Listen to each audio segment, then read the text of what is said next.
Assalamualaikum warahmatullahi wabarakatuh. Sinjada ilman Oromoo kan yuutuubii Jamaal Yuutuubii jalatti argamtu hundumti keessanuu akkam sinjada ani alhamdulillah jira.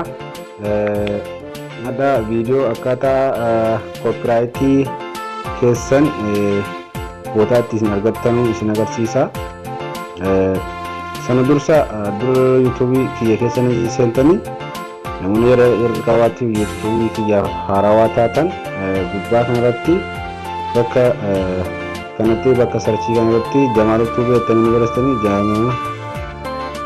Jamaalu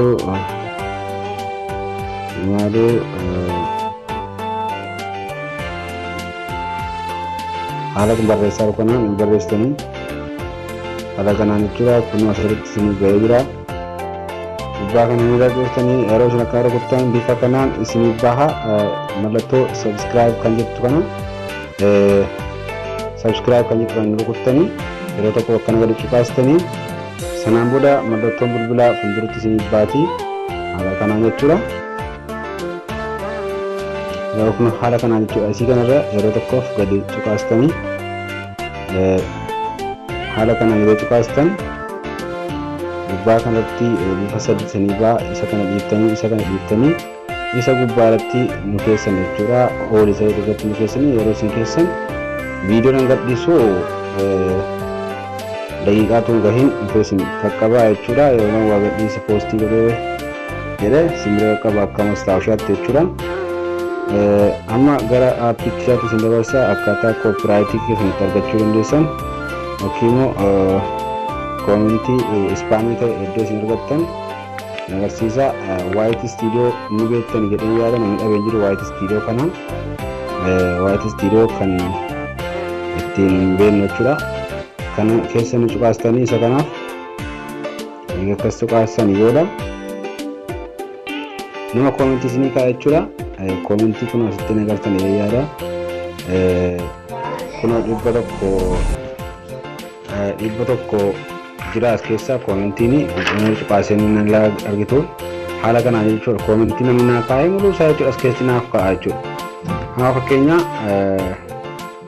tajjituu nagaroo kun welcome Jamaal naan jetteetti welcome kan jedhamu kun spam jechuudha. Amma isin agarsiisa bakka inni spamii ta'ee asii baataniiti bakka tuqaa sadeen kana ni rukuttanii spamii fiduudhaaf jechuudha argachuudhaaf asiin tuqaastan yeroo tokko bakka koomentiis yeroo kan agartan yaada achiin rukuttanii haala kana yeroo isin baasee jedhee ni fidaa ni argitanii xiqqoo suraatii maaji keessa bakka kiyyatu dadhabaadha. Kanaaf haala kanaaf jechuudha ni agartan yaada ishee bakka gubbaa kanarratti jechuudha. Kun xiyya bicuu jirti asirraa xiyya bicuu jirti. Xiyya kanarraa gadi cuqaastanii xiyya kana gadi cuqaastanii waasaa isinii bahaa kun linkii copyright jedha. Laayikii copyrightii ta'e kun asitti isin argatanii bakka laayik spam jedhu laayikii spaamii keessa jechuudha. Warra laayikii isinii kaa'an spaamii warra ta'e jechuudha. Kun asirratti ni argatanii isii kanarratti isa gadi irratti ni keessan jechuudha. Amma kanaan isin barbaadee isiniif haala kanaan ni argatan yaada kun warra koomentii naa kaa'an jechuudha. Kun koomentii spaamii ta'e ni agartanii jedhee yaada kun tajjituu nagaroo kan jedhamtu sun kun ni agartee yaada kun spaamii jechuudha. Gonkumaa jechuudha. Haala kanaan fayyadamuu hin qabdan kun waan agartan yaada. Yeroo viidiyoo keessan waliif koomentii walii keessan laayikii godhaatii jabaadhu dhabaa malee waa'ee ingiliffa waa fayyadamtanii waan inni copyrightii ta'u waan spaamii ta'u jechuudha. Spaamii waan ta'u hin fayyadaminaa isin jedha. Amma viidiyoo biraatii walitti deebinutti hundumti keessanuu wajjajjabeessaa viidiyoo kana sheerii godhaa waliif daddabarsaa ijoolleen hin beekne haa ilaalanu. Amma viidiyoo biraatii walitti deebinutti assalamu alaikum warahmatullahi